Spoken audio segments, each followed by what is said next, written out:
Hello, Heero here, and today we're gonna look at Aglaea, the first remembrance and speed scaling DPS that relies on her and her summons joint attacks during her ult state to deal big PP damage. I'll be discussing her kit, builds, Lightcones, and possible teams. Just as a quick disclaimer though, the footage and information shown is from the creator experience server, so some things could still change when her banner drops. Let's first discuss her talent and her memo spread Garment Maker, which is summoned with her technique, ult, or skill. Garment Maker inherits 66% plus 720 of Aglaea's max HP, and 35% of her initial speed when summoned.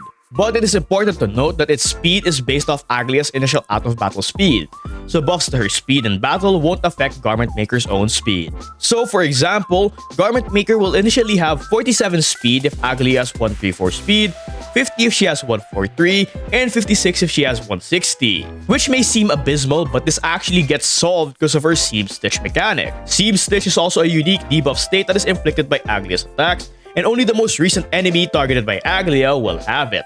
Attacking enemies under this state also deals additional damage.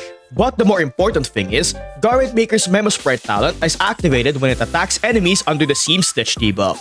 Garment Maker prioritizes attacking enemies under Seam Stitch, and every time it does, its speed increases by 55 at max level, stacking up to 6 times. So at max 6 stacks, this talent gives Garment Maker a whopping 330 bonus speed just by hitting enemies under Seam Stitch 6 times. This means that depending on Aglaea's initial speed, her Memo Sprite can reach almost 400 speed without any buffs, which is pretty good for giving her Memo Sprite a lot of turns to deal damage and help build her 350 energy cost ult a lot easier. But speaking of which, let's move on to her ult, Dance Destined Weaveress. This puts her in the Supreme Stance state, which gives her a 15% speed buff per stack of her Memo Sprite's talent, stacking up to a 90% speed boost at 6 stacks. Just note, this speed buff scales off her base speed and not her total speed. From testing in the CE server, at 160 speed, if this buff scaled off her total speed, her ult should give 144 speed totaling to 304 at max stacks. However, instead it only gives 92 speed for a total of 252,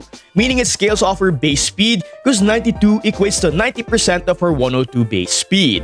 This means that at max stacks of her speed buff, without her signature, her ult would always give up to 92 speed, and with her signature at S1, it gives up to 102 speed. Aside from the speed buff, the Supreme Stance also enhances her basic attacks into a blast joint attack between Aglaea and her Memo Sprite.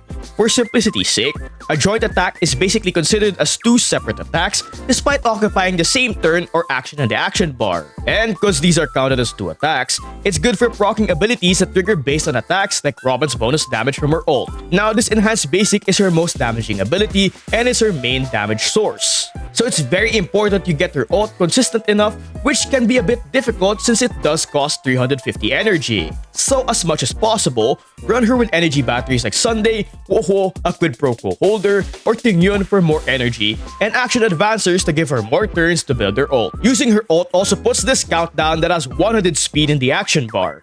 Reaching this countdown means her Supreme Stance state ends and Garment Maker self-destructs. For some reason. Generally, due to all the speed buffs, if her pre-ult speed is above 130, she will always be able to get 3 turns to attack before her Supreme Stance ends. But, if you can get her 350 energy cost ult before her Supreme Stance ends, the countdown will reset and you can get another 3 turns in. Moving on to her skill. If Garment Maker isn't on field, it gives it an instant turn and summons it. But if it is, it just recovers 50% of its HP. And finally, her technique. It's an overworld attack that does a couple of things. First, it summons Garment Maker, then regenerates 30 energy for Aglaea, then deals lightning damage to all enemies, and finally, it inflicts Seam Stitch to a random enemy. But for ability priority, I recommend leveling her basics first, then her Memo Sprite talent and ult, then her own talent, then her Memo Sprite skill, and finally her own skill. But you can just ignore her skill because most of the time you'll run her with a healer anyway. As for Aglaea's bonus abilities, her first one regens her energy to 50% at the beginning of battle if you enter combat with below 50% energy. Seeing her massive 350 energy cost, this is a very welcomed ability, making it easier to get her ult at the start of combat. As for her second ability, it lets you keep 1 stack of Garment Maker's talent if it dies. Nothing really too notable, but it does make building the 6 stacks again a bit easier after Garment Maker explodes, for some reason. As for her last one, when in Supreme Stance state, it gives her an attack buff scaling of 720 of her speed plus 360 of Garment Maker's speed, with the attack buff having no cap. Unlike her ult, this ability actually scales off her total in-battle speed and it gives her a ton, and I mean a ton of attack. Like for example, with no buffs and set bonuses, with a 3-star Lightcone equipped, and an initial 160 speed, it was able to give her 3,206 attack for a total of over 5k attack. This ability alone makes her a speed scaling DPS, and it's where most of her attack comes from. But a lot of her damage output is tied to having this ability active, meaning it further emphasizes the need to constantly get her ult, otherwise her damage output drops significantly. With her kit out of the way, we can talk about her Eidolons. Her E1 makes enemies with Seam Stitch take 15% increased damage and regens 20 energy every time Garment Maker and her attacks an enemy with Seam Stitch. With Aglaea's extremely high attack frequency, she gains so much energy from attacking enemies with Seam Stitch, making it so much easier to get her expensive ult more often. It also allows you to run an attack row for more damage or run less energy supports, making team building a bit more flexible. Because this Eidolon is such a big quality of life update for her, I would actually recommend it over her signature, while her E2 gives her and Garment Maker a stacking 14% def ignore, stacking up to 3 times. That lasts until another ally other than Aglaea and her Memo Sprite takes a turn. This Eidolon can give her up to a 42% def ignore, and of course synergizes well with other sources of defense shred and defense ignore in the game. As for her E4, it increases the maximum stacks of her Memo Sprite talent to 7 and allows Aglaea to now build stacks for the talent. This essentially allows you to build Garment Maker speed stacks twice as fast. And with the 1 extra stack limit, the talent goes from giving a maximum of 330 speed before E3 to a whopping 399 speed at E4. And it also improves her ult speed buff, with it now giving up to a 105% speed boost, meaning it gives 107 speed without her signature and 120 with her signature. And finally, her E6, during Supreme Stance, it increases her lightning rest span by 20%. And if Aglaea or Garment Maker's speed is greater than 160, 240, or 320, it increases their joint attack damage by 10%, 30%, and 60% respectively. With her Eidolons out of the way, let's talk about Lightcones.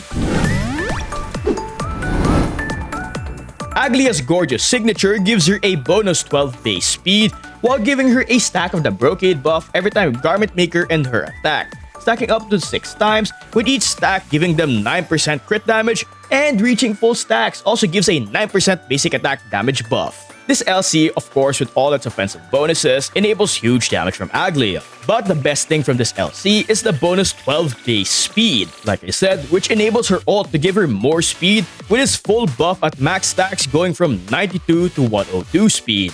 With that being said, her best free-to-play alternative is an S5 3-star Reminiscence. This LC at S5 gives a stacking 12% damage buff every time Garment Maker takes a turn, and it can give up to a 48% damage bonus at 4 stacks. Comparing it to the BPLC, which only gives 24% at S1, and the new Genius's Greeting, which only gives 20% basic damage, it's a much better choice. And its low base attack is also negligible since Aglaea gets a lot of attack from her passive anyway. But since Garment Maker self-destructs after her ult, the downside is you'll have to rebuild its passive again if it dies. Which of course means this LC's full buff will have a 4-turn downtime if you can't refresh her ult, making damage a bit inconsistent at times. However, this is her best option until you get more super impositions of either the BPLC or Genius's Greeting. But speaking of the BPLC, it's actually her second best option after her signature once you get more copies of it. At S1, it gives 16% crit rate, while at S5, it gives 20%. But the more important thing is, it gives a 24% at R1 to 36% damage buff at R5 as long as Garment Maker is on field. This is her most consistent option, having little to no downtime with its passive, even if Garment Maker self-destructs after their ult, since you can just summon it again. The only problem with this LC is that it takes a lot of time and money to get super positions for it. So if you're free to play, I suggest just using the 3-star Reminiscence for now. Another great option is Genius's Greeting. It gives a 16% to 32% attack buff and a 20 to 40% basic attack damage buff for Aglaea and Garment Maker after using her ult. Now this LC of course is great for enabling massive damage due to all of its offensive buffs, especially at higher super positions. But it has 2 problems. First, it's a new gacha code that will only be released in her signature Lightcone banner, meaning getting copies for it might be a bit difficult to do, especially for free-to-play players. Second is that it can have a bit of downtime on its damage buff if you can't get Aglaea's ult every 3 turns, which is a very real possibility due to how expensive her ult is. And finally, you can also use the MOC's Victory in a blink. However, it's only really a 24% crit damage stat stick since its secondary effect is useless for Aglaea since Garment Maker can't target allies. You can think of this LC as something like the White Tassel from Genshin. It's great for characters that get attacked from other sources. And if you're curious on how each light cone performs compared to each other, here's a calculated comparison for each of our possible light cone options done by Hunter Key. Make sure to check out their spreadsheet linked below if you want to see more of their in-depth calcs that I'm too dumb to understand. But with her light cones out of the way, let's look at possible relics. Her best set right now is the new Heero set. Not only does it give her bonus attack, but it also gives her bonus 30% crit damage for her and Garment Maker, while also giving 6% additional speed, all of which are stats she needs. The only downside is that it's a new set, so not everyone will have pieces with good substats. But a good temporary option is Musketeer. Just like the Heero set, it gives both speed and attack, which is pretty good for Aglaea. But instead of crit damage, it buffs her basic attack damage instead, which is good for buffing her enhanced basics. Just note this set's 4-piece effect does not affect Garment Maker. And as usual, 2-piece combos are useful for providing Aglaea with lots of beneficial stats like crit or speed. Just pick whichever ones you have the best substats on. For planar sets, a really good set for her is Banana since Garment Maker does count as a summon after all. This set can give her up to a 48% crit damage boost just by having her Memo Sprite in the field. And the cool thing is, if you combine this with the Heero set, she gets a total of 78% crit damage with no substats, which of course allows you to focus on other stats like speed and crit rate, making building for her easier. Izumo is also a great option if you plan to run her with the Remembrance MC. It gives her 12% crit rate, which makes her easier to build, and it also helps her deal more consistent damage. Plus, the 12% attack buff is a nice bonus for improving her damage outside the Supreme stance state. And finally, Retilient is a great option for buffing her enhanced basic attacks damage if you can meet its 70% crit rate requirement. Sadly, all of the in-battle stat bonuses and effects of these sets don't really apply to Aglaea's Memo Sprite, but they are still good for improving her damage and are great placeholders until we get a planar set that can also buff Memo Sprites. With her possible sets out of the way, let's talk about stats. Looking at all her stats, traces, and abilities, she has a high 699 base attack and 102 base speed, which isn't too bad considering she buffs her own speed. She also gains 12% crit rate and 22% electric damage bonus from her traces, so just make sure to consider those when building. For main stats, you want a crit chest, speed boots, ER attack rope, and an electric orb. A majority of the time, you do want to use an energy rope instead of an attack rope.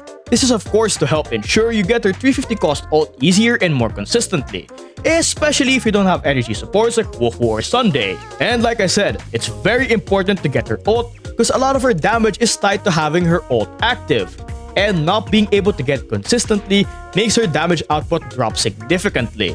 But if you have her E1, an attack rope is a viable option. This is due to the massive amounts of energy Aglaea is able to build for herself with her E1 being able to compensate for the lack of an energy rope. And if you're wondering if you can get away with an attack rope if you run her with multiple energy supports even if she's at E0, from my experience despite having multiple energy supports, I still found it rather iffy to get her ult reliably without an ERR rope. So I wouldn't really recommend it, but I suggest testing things out on your own to see what works for you. As for substats, you want to focus on speed burst, then crit stats, and finally attack. Now before we discuss her speed goals, just remember her ult speed buff at max stacks without her signature gives 92 speed, and with her signature gives 102 bonus speed. And the Heero set or Musketeer also gives us bonus 6% speed as well in battle. So just make sure to consider all of that when deciding how much speed you'll go for. For speed goals, I'd say aim for your desired breakpoint. My recommendation is try to go for at least 160 speed to get more turns outside of her Supreme stance state to build energy faster for her ult. You can get more speed than this and I urge you to do so, since her ult speed scaling attack buff doesn't have a cap. But I only suggest investing in more speed once you've gotten plenty of crit stats. It's also an option to speed tune her according to Sunday, but I'll discuss that when we talk more about him later. Speaking of crit, she can actually gain a lot of crit stats from a lot of sources like teammates and relic bonuses. So make sure to consider those when building, especially in the case of crit rate to prevent overcapping on it. But with her build out of the way, let's move on to possible teammates.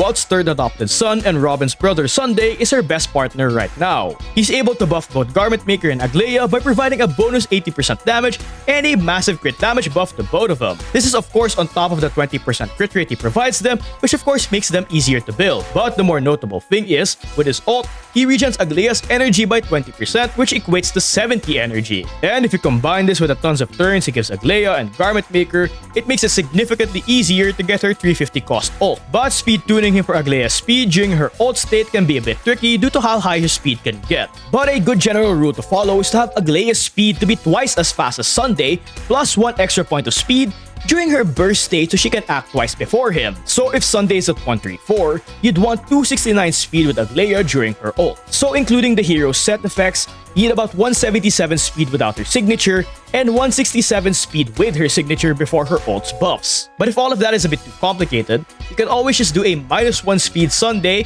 or call it a day with 134 to 136 speed while Aglaea is at 160 plus speed. It's not as optimal as speed tuning Sunday to have half of Aglaea's ult speed, but it should work just fine. Another good support is the RMC. Not only do they give Aglaea a decent crit damage buff, but they also give them access to true damage. And Aglaea can actually get the full true damage multiplier from the RMC due to her 350 cost ult. Aside from this, the RMC also provides an occasional action advance, which is nice for giving Aglaea extra turns to build her ult. But the more notable thing is that once you get their C1, they can buff both Aglaea and her Memo Sprite with Mem support while also providing them with an extra 10% crit rate as well.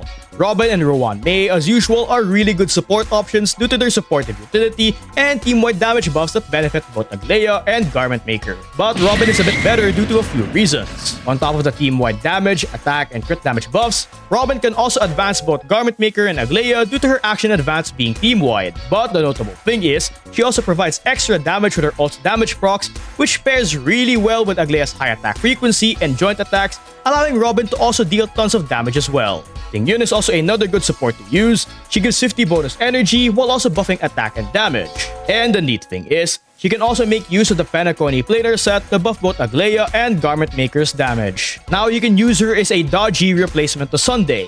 But if you decide to do so, I suggest running the Penacony and Eagle set with 160 speed and optionally meshing cogs for more energy when getting hit. This build ensures that you can get her ult as fast as possible to provide as much energy as she can to Aglaea before her supreme stance ends. Now, this doesn't fully compensate for not having Sunday, but it does work to provide enough energy to kinda get Aglaea's ult consistently. Other supports you can use are Hanya and Asta, with them being able to provide Aglaea with lots of speed with their ults. You can also pair her with debuffers like Pella or Silverwolf, with their defense shreds enabling more damage. And Bronya can work as well for giving Aglaea more turns to build her ult, while also providing beneficial damage buffs. As for sustains, her best one is Wolf Wolf. Just like Sunday, she regens Aglaea's energy by 20%, which equates to 70 energy, which of course makes her 350 cost ult easier to get. It's also worth noting that her attack buff is party wide, so it can also buff Garment Maker's own damage. And as a bonus, you can also run Quid Pro Quo to maximize energy gains for the team.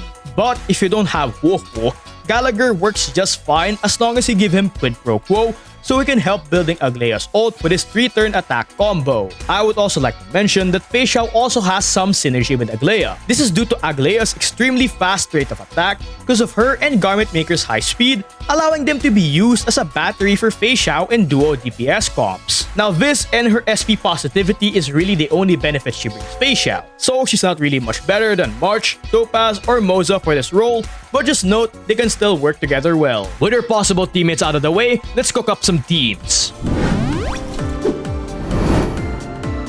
Before we cook up some teams, it is very important that you run her with energy supports and action advancers to build and get her ult faster and more consistently. With that being said, her best team currently is a comp with Sunday, Wo, and a support flex. With the support flex being either the RMC for true damage and crit buffs, Robin or Rowan May for insane team-wide buffs and supportive utility, Bronya for more Aglaea turns, Pella for defense shreds, or Ting Yun for energy. But in my opinion, the best variation of this team is Sunday with either RMC or Robin as the secondary support and Wo as the sustain.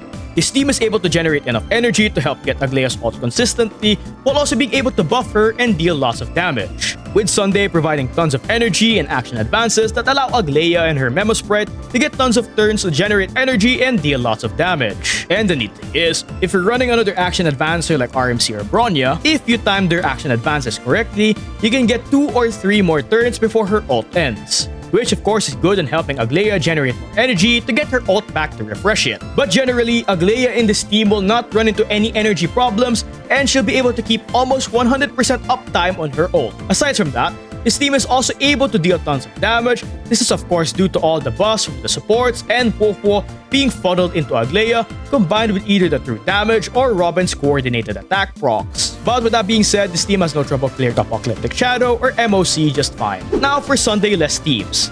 In my opinion, you're kinda locked into using Ting Yun with Aglaea if you don't have Sunday or her E1. Well, if you want to minimize energy deficit problems as much as possible, that is. This is cause she's the only other unit aside from Huohuo that can provide lots of energy for Aglaea. But aside from that, the team format stays the same. You can use any of the supports I mentioned earlier, with RMC or Bronya being the best choices to help give more turns to Aglaea to help build her ult. With these comps, I highly recommend running the Ting Yun build in the right hand side of the screen to help provide as much energy to Aglaea as possible. Now obviously these teams will output less DPS than if Sunday were in it. However, I was actually able to keep a decent uptime with her ult with these teams. This is thanks to Aglaea and Garment Maker's high attack frequency, and Ting Yun being able to spam her ult every 2 to 3 turns, combined with action advances and the energy from Quid Pro Quo and Huohuo. However, it takes a lot more conscious effort to be able to keep up the uptime of her ult.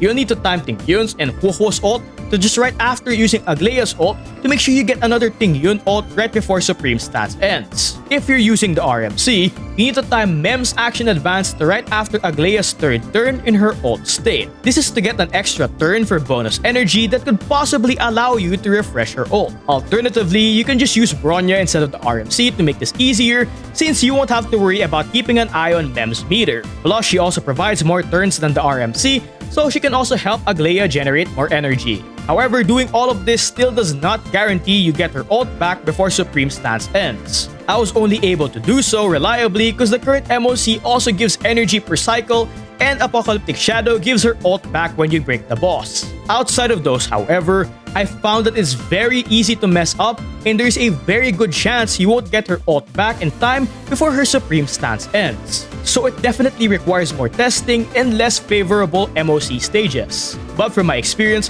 this team was able to deal enough damage to clear Apocalyptic Shadow and MOC just fine without Sunday. But just don't expect extremely fast, Ultra God Gamer 0 cycle runs without him though. Now if you don't really want to use Ting Yun and don't have Sunday, you can run other hyper carry comps as well with any of the supports I mentioned. Now you will run into some energy problems with this comp, so there will definitely be some downtime for Aglaea's ult.